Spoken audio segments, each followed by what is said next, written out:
Hello and welcome back. Thank you so much for joining us today. My name, as always, is Malin Johnson. I'm here with the Counseling Center of East Algoma, located in beautiful Elliott Lake. So today, relationships. We all have them. We all lose them, we grow with them, and we gain them every day. This oh so common subject, however, it does have a lot of uncertainty. Some people that take for granted within the side of a relationship or feel like is normal really might not show respect or lead to a successful, happy, and honest, healthy future. Today, I would like to shine some light on relationships. Whether you're just getting into one or if you're getting out of one, or you're currently in one. There's a lot of cues and signs to pick up on to ensure that success and safety are in it for everyone. So feel free to grab something, bite to eat, something to drink. Make sure you grab a pen and paper as well. And put down any questions or comments for the end of the presentation and the survey. Or any questions that you have during the presentation can be made in the comments section and answered by our moderator. So as I mentioned, my name is Malin Johnson. I'm here with the Counseling Center of East Algoma. We are located in beautiful Elliott Lake as well as Blind River. We have a satellite office at 1 Industrial Park Road, right across from the cop shop there. At any point in time, however, you can pick up the phone and dial 705-848-2585. Somebody will be there to answer your phone call from Monday to Friday, 8:30 a.m. to 4:30 p.m. So, topics for discussion today. We're going to be looking at starting relationships as well as maintaining relationships, understanding the do's, the don'ts, and also knowing when relationships become dangerous, understanding consent, and seeing the signs of abuse. I would like to start off at the beginning with the following video. Let's take a look at some scenarios and answering the question, why relationships are important. If you talk to someone that has recently moved, started a new job, or retired, and ask them what they miss most about their past situation, one of the most common answers is that they miss the people that were in their life. What that actually means is that they miss the social connections or relationships that they had with those people. Social connections or social interactions with other individuals is crucial to mental health, which in turn is crucial to overall health. The lack of social connections has shown to increase stress hormones, weaken the immune system, and lessen cardiovascular functions. People who are lonely tend to consume more alcohol, exercise less, have less quality sleep, and fatigue easily.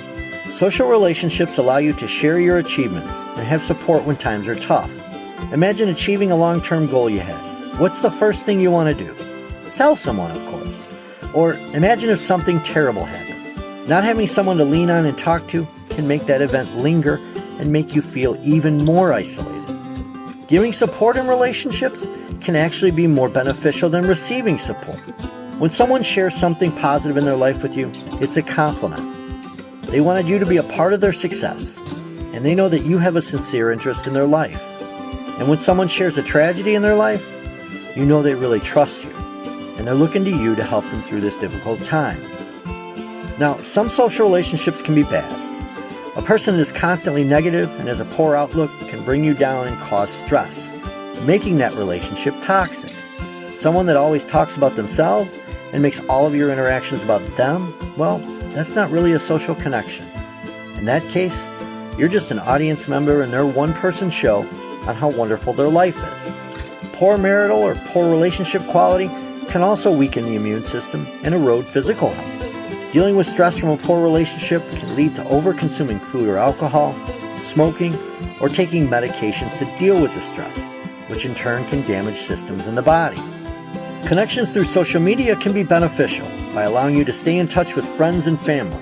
However, social media connections are not a good alternative for face-to-face in-person contact, and too much time spent on social media can lead to more isolation and a greater feeling of loneliness.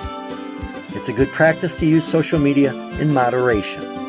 To be healthy, we need people in our lives. It doesn't need to be 5,000 Facebook friends, and we don't have to have everyone like us.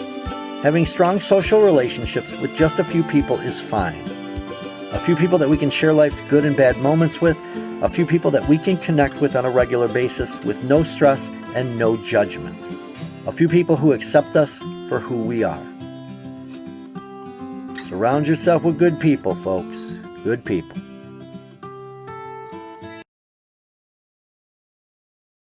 So we just heard how important that the relationships we build with each other are for our mental health. We are inherently social creatures. So with having that instinct inside of us to create those social connections, we have to be mindful and understanding that they have to be healthy and they have to be successful. I like to say that relationships primarily are a two-way street. We should get as much as we put in. So for instance, there could be periods when your partner needs some extra help and you are there for them, willing to go that extra mile. However, your overall experience should be balanced, and what you need out of a relationship should be met with what you give. Not any one relationship can always give you everything that you are needing, however, or willing to give. This is why we all have all sorts of different relationships within our lives. So understanding the different types of relationships, sort of start off there. Most of the relationships we have in our life are either professional, acquaintance, family, or perhaps more family intimate with our closest friends. So how do we get there? Well, a common place to start a relationship: school, work, perhaps social clubs, maybe becoming friends with our neighbors, mutual friends. So where would a good place be to meet a potential new partner? Well, if we look at statistics, we find that 30% of couples meet through mutual friends, and roughly about 20% meet in bars or restaurants, with another 20% of those finding a partner online. And that last 30%, interestingly enough, those are folks that have merged the barriers, going from that friend or that professional acquaintance or relationship into a more intimate one. What's crucial when these things do merge across these different types of barriers, that we understand that it's only done through open and honest communication, as well as trust. You should never have to trick somebody into a situation or coerce them into doing something that they don't want to do. Activities like gaslighting or manipulation are really dangerous activities that could hurt your partner and definitely your relationship. Although it may feel less risky and more relaxed by asking somebody to, join you and your friends out at the park or go to the movies, it can be unclear that your intention is actually to go out on a romantic date, when all they think is that you just want to be friends. Also, relationships, I like to say, are like a balancing act, especially when dating and evaluating each other's values. Again, honesty and open communication are critical. As important as it is to be open and respectful of the other person, you should be direct and be confident in your words, your beliefs, your values. Let's take a look at another video that shows us how to approach something or bridging those boundaries from friends into partners. Asking someone out can be downright scary. Your heart may be racing right now just thinking about your crush. You keep telling yourself that today will be the day you do it, whether it's when you both have physics class together, through a text message during your lunch break, or a phone call right before you head to bed. One common misconception about our dating culture is that the awkwardness and sweaty palms only happen in our teenage years. But many adults can find it just as nerve-wracking and struggle with it. We understand how intimidating it is to put yourself out there, and want to help you practice being open and vulnerable. Here are 5 ways to ask someone out. 1. Find a common ground. Before asking someone out, it's important to find out whether you two have something in common. Instead of making generic small talk, you can delve into topics that help you get to know each other better. For instance, you can talk about recent movies or books that made an impact on your life, if you know that they have also seen or read them. You can also ask them about what their passions, interests, hobbies, and dreams are. Once you find something that the two of you share, you can converse with them on a deeper level, rather than having dead-end conversations that prevent the both of you from growing closer. 2. Pick a safe activity. Pick an activity that allows the both of you to bond and have a good time. Going out for coffee or drinks, a walk in the park, or a museum are safe options that aren't too overwhelming. Make sure that the location you pick isn't too crowded or noisy that prevents you from hearing each other speak. This is especially important for introverts. Is your crush an introvert? Check out our video, 5 Dating Tips for Introverts, for more helpful information. It's commonly advised not to go to the movie theater as a first date, because it doesn't give you a chance to interact as much. But if the two of you decide to have ice cream and talk about the film later, it can act as an icebreaker and give you something to talk about. 3. It's cliche and overused, but be yourself. You hear this line all the time, but there's a reason why it's true. When you're in a relationship with someone, it's not about constantly telling each other how great you are that leaves you no room to be yourself on your bad days. The same applies to asking someone out. Avoid sounding like a salesperson. Instead, be authentic and honest. Let the other person know that you think they're interesting and that you're willing to learn more about them. Remember not to be pushy or forceful. After all, you can't make someone return the same feelings. Respecting each other's space and boundaries is important. 4. Figure out where you want to ask them. In this day and age, we can text, email, or call our crushes when we want to ask them out. Asking someone out in person is also an option, but it may be used less often nowadays because of how intimidating it can be. Depending on how long you have known the person and whether or not the two of you have exchanged phone numbers, added each other on social media, or have mutual friends, figure out which method works best for you. Keep in mind that each platform has its own pros and cons. For instance, asking someone out in person doesn't give you a chance to retype a message, but it does allow you to see their reaction, and their answer will be immediate rather than waiting to hear back from a text. 5. Be brave. Take the leap. Don't wait too long to make your move. Seize the day. It's scary putting your heart on the line, but you never know what may happen if you don't try. Constantly letting your fears and thoughts well up inside of you will only allow your walls to grow higher. It's better to take a chance than look back with regrets and what-ifs. There will be times you'll be rejected, but remember that this only brings you closer to the person you're meant to be with. We wish you the best of luck. So one of the things that was mentioned in the video is to remember not to be pushy or forceful.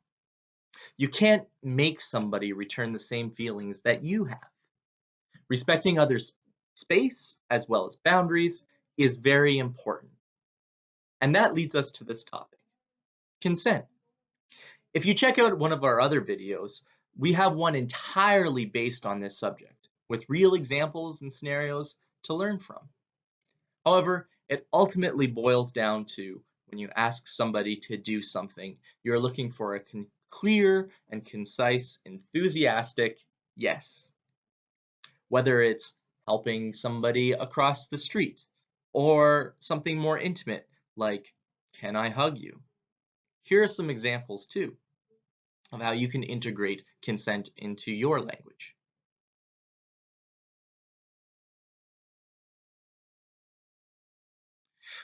So we have to be mindful too of situations where consent cannot be given. What are some examples of that? Well, if a person is pressured into something, they may feel unsafe saying no. If a person is drunk or high, even as little as 1 toke or 1 drink. One of the people are underage, or on the other hand, if one of the people are in a position of authority. There are a number of key points to remember where danger may linger within a relationship. Statistics show that over 750,000 people reported experiencing intimate partner violence in the past 5 years, with 95% of that population being women, Indigenous, and people with disabilities. It's also very important to understand that there are risks within relationships as well. We all have known or heard of that friend who should just break up with them. It can be very difficult for some to simply leave a relationship. In fact, if we look at the reported incidents of individuals killed by an intimate partner, about 75% of those were leaving or had just left their partner. So if we continue down this road of understanding what's known as lethalities of relationships, it can help us grow and expand. So for instance, understanding that Indigenous women and girls are 6 times more likely to experience homicide than non-Indigenous folk. Women are more than 5 times as likely to be killed by an intimate partner than men are. Homicide rates are highest for girls from 11 years old and younger. Second highest are for individuals between the ages of 25 and 29. Just under half, at 48%, of all solved homicides involving a female victim were committed by a spouse or other intimate partner. So learning about the lethality of relationships isn't meant to scare us, but rather encourage us to learn and grow from. Having this knowledge helps us reduce stigma within our friends, our family, our community, and it also encourages and supports victims and survivors when they have experienced or they are experiencing abuse in a relationship. It can be difficult for individuals to realize if they are in an unhealthy relationship, especially if it's a new relationship that they have. So it's important that we build many relationships in our lives with people that have proven to be healthy. And because of the benefits of these relationships, we will have open and honest communication. The more healthy people we have in our own lives, the healthier and safer that we are in return. In this final video, I want to show you consent, essentially as a metaphor. If you're still struggling with consent, just imagine instead of initiating sex, you're making them a cup of tea. You say, "Hey, would you like a cup of tea?" And they go, "Oh my God, I would love a cup of tea, thank you." Then you know they want a cup of tea. If you say, "Hey, would you like a cup of tea?" And they're like, I'm not really sure. Then you can make them a cup of tea, or not, but be aware that they might not drink it. And if they don't drink it, then, and this is the important bit, don't make them drink it. Just because you made it doesn't mean you're entitled to watch them drink it. And if they say, "No thank you," then don't make them tea. At all. Just don't make them tea. Don't make them drink tea, don't get annoyed at them for not wanting tea. They just don't want tea, okay? They might say, "Yes please, that's kind of you." And then when the tea arrives, they actually don't want the tea at all. Sure, that's kind of annoying as you've gone to all the effort of making the tea, but they remain under no obligation to drink the tea. They did want tea, now they don't. Some people change their mind in the time it takes to boil the kettle, brew the tea, and add the milk. And it's okay for people to change their mind, and you are still not entitled to watch them drink it. And if they are unconscious, don't make them tea. Unconscious people don't want tea, and they can't answer the question, "Do you want tea?" because they're unconscious. Okay, maybe they were conscious when you asked them if they wanted tea, and they said yes, but in the time it took you to boil the kettle or brew the tea and add the milk, they are now unconscious. You should just put the tea down, make sure the unconscious person is safe, and this is the important part again, don't make them drink the tea. They said yes then, sure, but unconscious people don't want tea. If someone said yes to tea, started drinking it, and then passed out before they'd finished it, don't keep on pouring it down their throat. Take the tea away. Make sure they are safe, because unconscious people don't want tea. Trust me on this. If someone said yes to tea around your house last Saturday, that doesn't mean they want you to make them tea all the time. They don't want you to come around to their place unexpectedly and make them tea and force them to drink it, going, "But you wanted tea last week," or to wake up to find you pouring tea down their throat going, "But you wanted tea last night." If you can understand how completely ludicrous it is to force people to have tea when they don't want tea, and you are able to understand when people don't want tea, then how hard is it to understand when it comes to sex? Whether it's tea or sex, consent is everything. And on that note, I'm going to make myself a cup of tea.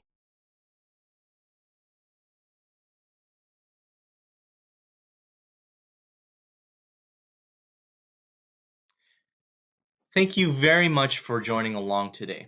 I hope this presentation was able to shine some light on this very, very important topic. Please take a few moments to fill out the survey that's in the description. Also, check out the resources in the comments section, such as the fun relationship quiz that you can take. If you have any questions or wish to talk to somebody about your relationship, feel free to give us a call at 705-848-2585.